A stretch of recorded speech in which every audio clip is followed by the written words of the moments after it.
Hello, I'm Henry Mack, and welcome to a special edition of Viewpoint. The college experience comes at a time when young people begin to form ideas and opinions about themselves and others that last a lifetime. But the college experience isn't the same for all students. And some studies have shown that young black men are often among the most stereotyped populations in higher education and society. A 2015 University of Pennsylvania study by Dr. Sean Harper reinforces that this falsehood exists, mainly due to outdated statistics that, quote, only continue to perpetuate stereotypes against young black men, end quote. His findings show that these undergraduate men were frequently confronted with stereotypes, but succeed in resisting them through campus leadership roles and engaging in student organizations. And artist E.G. Brown created the Mugshot series to highlight these stereotypes of black men. Part of his Perception of Complexion campaign, Brown uses these powerful images to respond to the bigotry that minorities and people of color face in our society. In a Huffington Post interview, Brown said, quote, "We're not condoning violence or gang activity or criminality. We're just bringing to light these negative perceptions and how we feel about them. I'm about spreading peace and love," he continues, "and understanding," end quote. With that in mind, we welcome today's panel. Rashaad Perry-Patterson, Vice President of the Black Student Union at Florida International University. He's majoring in political science and is in the pre-law program. Devin Plaskett, a senior at Barry University, majoring in biology. James Lewis, a senior at Miami-Dade College, finishing his bachelor's degree in business management. James served as a Student Government Association president from January 2015 through July 2016. Malcolm J. Simon, a senior at Florida International University with a double major in finance and economics. Malcolm has been the Black Student Union treasurer at FIU for 2 years. And Javerious Gilmore, graduate student, majoring in corporate communications and public relations at Barry University. And Dario Phillipe, entrepreneur and motivational speaker and founder of Generation Today, Inc. Dario is the host of the Waiting on Superheroes podcast, as well as a Palm Beach Atlantic University School of Ministry graduate. Gents, thanks for taking the time on this pressing and important topic. As I alluded to at the outset, there is, I would argue, an unfair bias or stereotype that is associated with you that perhaps arguably inherently makes you more at a disadvantage to succeed in college. And so that's the point of today's program, is to just sort of pick apart that assumption. Dario, let me start with you. One of the major stereotypes is that there are more black men in prison than there are in colleges, which we know is a myth, but I'm wondering what your analysis is of that myth itself and why it continues.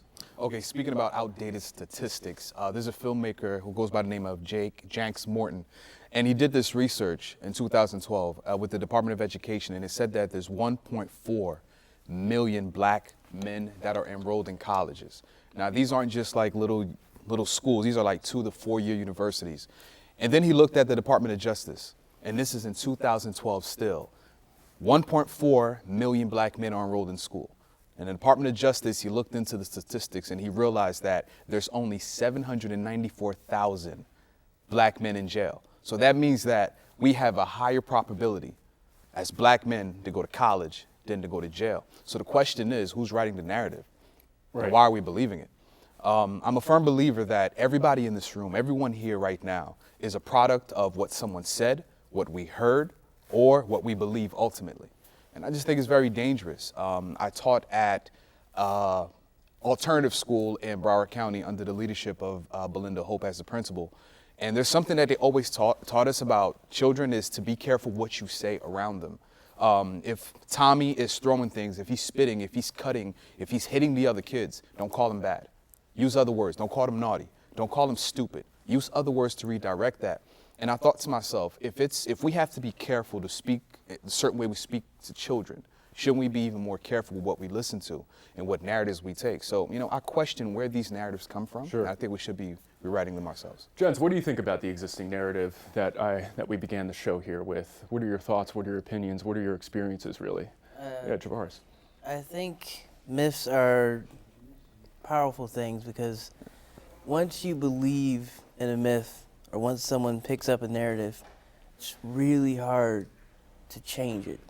And I think a better question would be, why do we need that myth? Why do we need the myth that black people are, overcrowded in the jails and things of that nature? Because, that would reflect the society that we're in, that we need this myth to keep our society going instead of including the black community as our society claims it does, which sort of relates to my experiences, sort of my frustrations in high school, undergrad, and currently in grad school now, is that, people have been, selling me this myth that,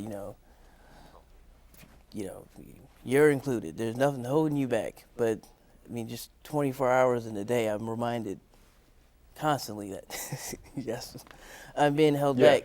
There are inherent barriers, as I alluded to at the outset, inherent stereotypes or unjustified stereotypes that may impede your academic progress and success. So before we get to the frustrations that you experience on a daily basis, just wondering again, other thoughts on this myth? Dario made a good point about the labels, and that's something that we underestimate how powerful it is. So as a child, even until now, when you constantly hear a certain type of label, especially when it's negative, and that feeds into the stereotype, we begin to believe it ourselves. Mm-hmm. So then that hurts the confidence, and it hurts the growth, and it hinders the potential that we have. So when you do call a child stupid, or you do call a child bad, or you do say he's not gonna make it in life, he begins to believe it himself. So therefore, it's like it questions his potential as far as how he's gonna go. So then he goes through life believing what he's been told. And then as you get to college, if you haven't broken certain stereotypes yourself or mental barriers yourself, by the time you get to college, it's become manifested in your daily life. And so it's gonna be even harder to get rid of that. So while you're in college and you're trying to make it out, and you're trying to succeed, and you're trying to push yourself, there's other mental barriers before you get to societal barriers that you have to face yourself because of previous and past instances that you've had a label on you since you were 4 or 5 years old. Mm-hmm. Also, to add on that, one of the things that I believe, your mind is very powerful, more than anything, because it takes the mind to create everything we have in this world. So if you attack the mind, you get the person. So if you have me believe I will never make it in life, I won't make it. So since you are a kid, even with my little brother, with my nephew, my nieces, that's what I do. Since they are kids, I teach them that the mind is very powerful. So when somebody comes to me personally, and tell me something, I don't deny it, I don't accept it. That's why we have the web research for. You go on, just as this person did, you go and do the research and find out the truth for yourself. So I strongly believe also all these statistics, all this analysis to distract us, to make us believe that, listen, look at all these people who've tried before. Look at all these 50, 60 years old black men who are end up in jail, who had something going on for their lives. They have you believe that they attack your brain to shut you down, and you feed into whatever they're trying to feed you, and you become another statistic. So in college, my mother always tell me, you want something, go get it. Right. Just don't put yourself in the position to be stopped. So go to school, do your homework, study, do the simple things, and you will achieve your bachelor's degree, your master's degree, or whatever it is. So a lot of black men in jail, nah, I don't believe that. Also, it's the research again, analyze, do for yourself, the Department of Justice. Yeah. And I also believe outdated, false. I strongly believe these things. Yeah. So go to every single college, universities, institutional, vocational school. Do a true statistic for everybody count. Right. Malcolm, how do you see it? Well, I feel like it's that myth is based off things we see off media, right? So, for example, we often seen during a prison show that the majority of the population is like African American or black. And I feel like it's a lazy narrative that is used to, not for an underlying meaning, it's just easy to say. And I feel like it's lazy. I feel like that's the biggest issue we see. And because of that lazy narrative, we develop stereotypes that affects the black community as a whole in society. Maybe let's pivot a bit away from this myth that there are more black men in prisons than there are in colleges, which is clearly not true. But maybe we can revisit your point. Why is this being perpetuated? Or maybe how it's manifested in college and in your experiences at the university, and whether or not there are still existing implicit and inherent biases among faculty even that impede or frustrate your ability to succeed, and why this is true, if it is true. Devin, I was just wondering maybe your thoughts too. Well, from my college experience, I really didn't face that many issues or problems. It was more or less in my earlier education years as elementary and high school, because I went to a private elementary school. I was the only African-American kid in my class, and from there, high school, I went to a predominantly white high school, and they looked at me as, oh, well, how come you don't speak, you know, the way they see it on TV, or because I talk like how they do. Oh, yeah, like, oh, you don't speak like a regular African-American. And to my head, it's like, what does a regular African-American speak or sound like? I am me, this is who I am, this is how I talk. Just because I'm not what you see on TV or what you see in music videos or what you see on other shows, that doesn't mean that that's who I am. So. And then in addition to what he was saying is, when you step into the classroom to answer your question, it's already a preconceived notion of how we're going to behave in the classroom. And there's already a mental barrier as far as our intelligence. So I said it the same, when you walk into the classroom, it's sometimes you might not be the first that they choose when you're doing group work, or they might not feel comfortable until they realize I can articulate, I can handle my work, I can take care of business in the classroom, and I can still study, and sometimes even better yet, outperform my classmates. It's not until then that they realize, okay, now I've prejudged him before I've even begin to speak to him or allow him to show himself who he is. So a lot of times on college campuses, we have to outwork. We have to go that extra mile. At this point, it's not negotiable, because it's to take away the excuses, and it's also to deal with what we are going through in college and the barriers that we have to face. So everything that we do, we have to be the best at what we do, and we have to make sure that we always go the extra mile, because sometimes people, I've even experienced in earlier years, in the first couple years of college, some people weren't quite naturally working, didn't really feel comfortable working with me until they realized that, you know, he is on top of his work, and he does feel focused about his class. So that's a lot of things that we have to deal with as far as college is concerned, and making sure that we limit the excuses ourselves, because we add on to what we're already going through as far as societal barriers. But how unfortunate that is that you encounter that, you know, in this day and age. Malcolm. And to his point, there are often times where you're, like, I'll be the only black student in the class, and after you put in all that work, they question your blackness. Like, oh, you're not really black because you can put in so much work, or you can put in so much effort. It's more from the student. Is that like implicit, or is that actually explicit at times? It depends on the person. It depends on, like, you'll have, you'll be surprised that you can hold your own in presentation, or you can hold your own, or you breaking the curve during the exam, or things like that. But that's the thing I noticed, is from more so the students, not so much the professors, in my opinion. Right. The students are surprised, which is weird, because I came from I went to a black high school essentially, so going to a university mostly Hispanic, it was surprising to see that, honestly. It's really interesting, because the load that black men carry, especially those of us who are educated black men in academia, the load and the stress that we face is unbearable, because it's ingrained in us as children. All of us will say this, I'll start it off and you guys finish it, right? Our parents, our moms, dads, our family will always tell us, you have to work twice as hard than they do, Right. whether it's true or not. Like, we're raised with this idea that when we get into the work market, when we get into school, when we get into academia, we have to work twice as hard. And it's really a tough load to carry, because I've seen both sides of it. I've seen professors who were kind of indifferent towards the black students in the classroom, especially when it comes to the theology background, depending on how it is sometimes. And I've also seen professors who expected the most from us, who were white Caucasian professors, and they saw black men in the classroom and they applauded that.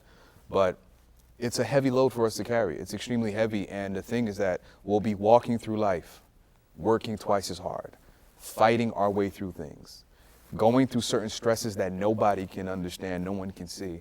But it's something that's so ingrained within our culture, within our minds. It's systemic as well, but it's interesting.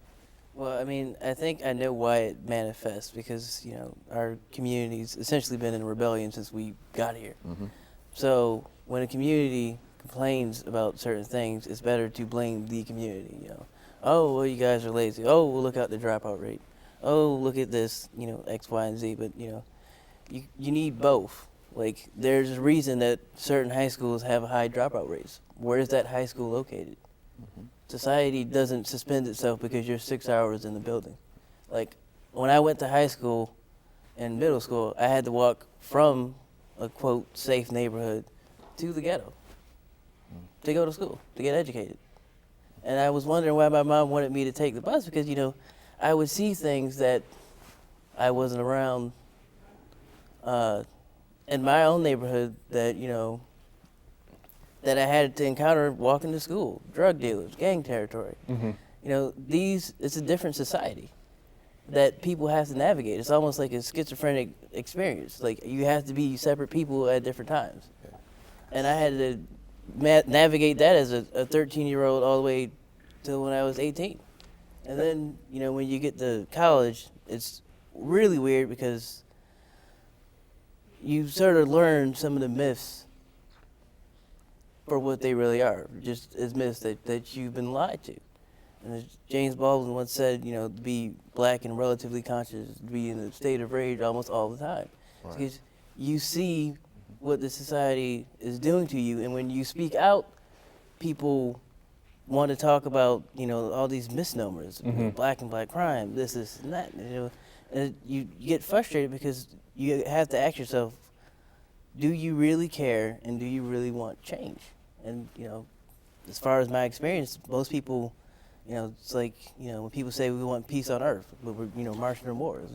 Right. Many of those on the right would argue or would try to make the claim that we've entered a post-racial society and that these encounters and that these struggles really are of something of the past.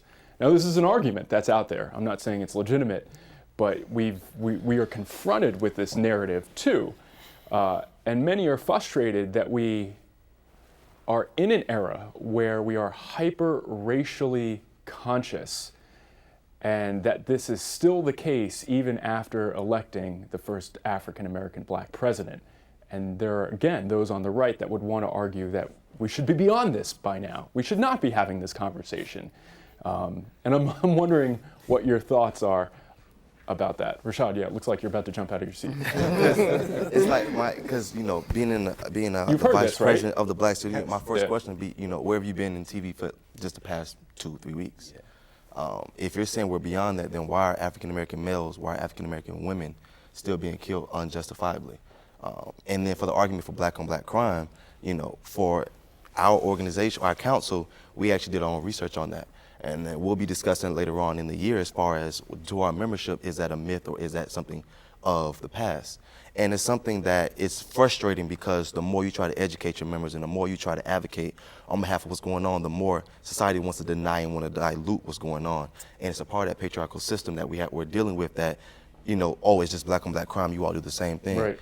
For someone, for a man to be pinned down on the ground and have no way of getting up, no way to even reach for a weapon, and to be able to be shot in the back, there's no understanding of why that's your view on that. And if you do feel that way, why don't you go talk to the parents of, Eric Gardner or Trayvon Martin or Sandra Bland's mom. Go talk to these parents, really understand, and go tell them that's really how you feel.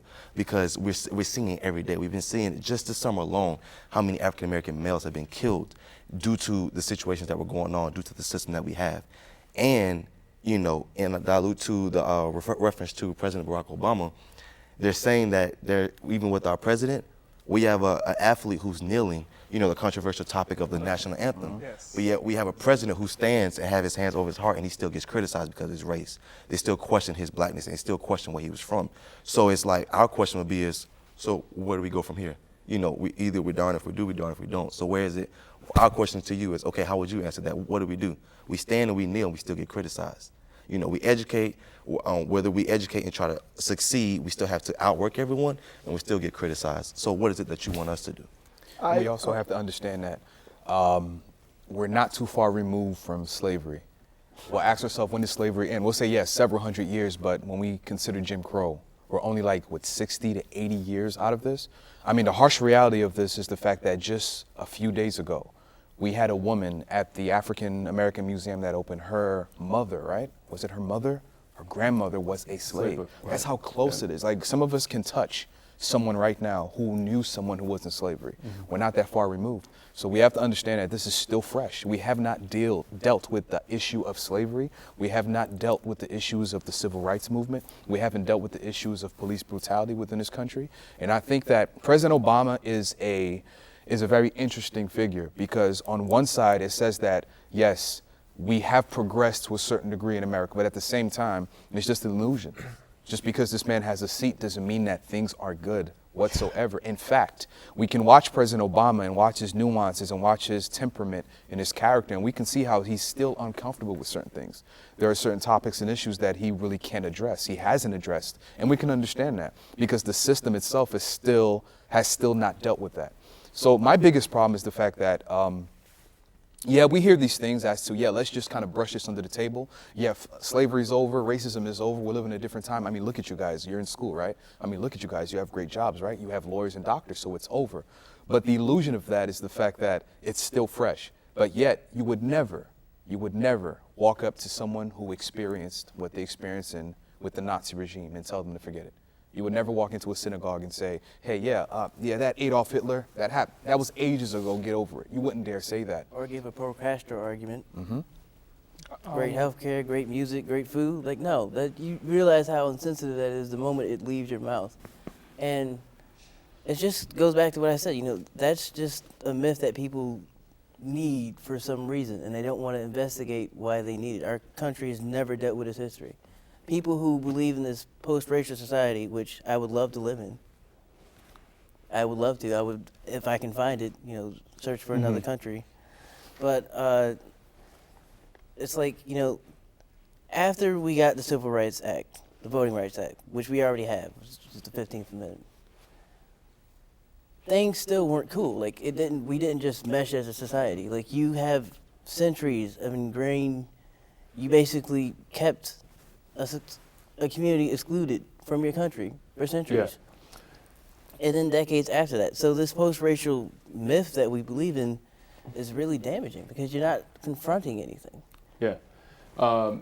What can we do, or what can you do, or what do you see, even Dario or even yourselves, as your responsibility in particular to either upend this false narrative or even to correct the ill that is, at least within higher ed, since you're still in there. What do you see your responsibility being exactly? James, or Devin, go ahead. James and then Devin, or Devin then James, sorry. Doesn't matter. Sometimes I feel like it has a lot to do with ignorance, because some people believe, okay, slavery is over, so everything that had to deal with that must be over as well. And being a former president of Black Student Union at Barry University, our goal was to educate the people in the community at Barry of what's going on, what's still happening today, by things that are happening on the news, what's happening in the media, and things that are going on TV that some people may not know about. And it's just more or less getting everyone to be educated on certain topics that, hey, even though that's over, that time is done, we're still dealing with this today based upon those who still have that mindset. And there's no way to kind of get out of that unless we're able to change people's mindset and change their ignorance and educate them on how we want to move forward from everything. It's a hard thing to do. James, speaking of the mind, right? One of my favorite singers, Bob Marley, emancipate yourself from mental slavery. So one thing that I usually do with my friends is ask them the question, what is slavery? Okay. Years back, 70 years or 80 years ago, we had people who were into forced labor, in chains, or even in the pictures that I see, when they chained the black men around the tree and around the neck. Right. So if you put somebody right here in the middle and you tell them, do this, do that, if they have a choice, they will decide for themselves if it will benefit them or not. But slavery is when you force people, when you take away their choices. So when you chain somebody to cultivate your land, to clean your houses at no cost, that's slavery. But in this time, I believe mental slavery nowadays. So the media, for example, I think the media's job is to infiltrate our brain and to put us into slavery mentally. Literally, I believe that strongly. So around my house or around my community, I always tell people, watch the news less and do more research or read more books. I had a student. And that's the case for everything, not just race, but Yes. also political issues, et Everything, cetera. yeah. We have about 30 seconds left. I wanted to get a closing thought from you, Dario. Closing thought for me is the fact that let's deal with the solutions. We already know that the issues are there. We understand that. We see the fruits, and it's bitter. And I just want to deal with the solutions, and I believe the solutions are right in this room. Yes. It is said that it only takes 5% of role models in a community for the whole city and community to change. That means that if there's 100 people, just 5 men and women who are dedicated to success, who are models, who exude success and academic excellence, will change a community. And the final thing I just want to say is just the fact that at the end of the day, we are the creators and designers of our lives, not the media, not stereotypes, even if it's true. Like, we may come from broken backgrounds and communities, but at the end of the day, we have to make a choice. I want to do better. I want to be somebody, and it's in our hands at the end of the day. So. Thank you all for taking the time. I want to continue this online and on social media too. This is not the end of our conversation, but thanks for, again, making time this morning. I'm Henry Mack. Thank you so much for watching. Thank you. Thank you.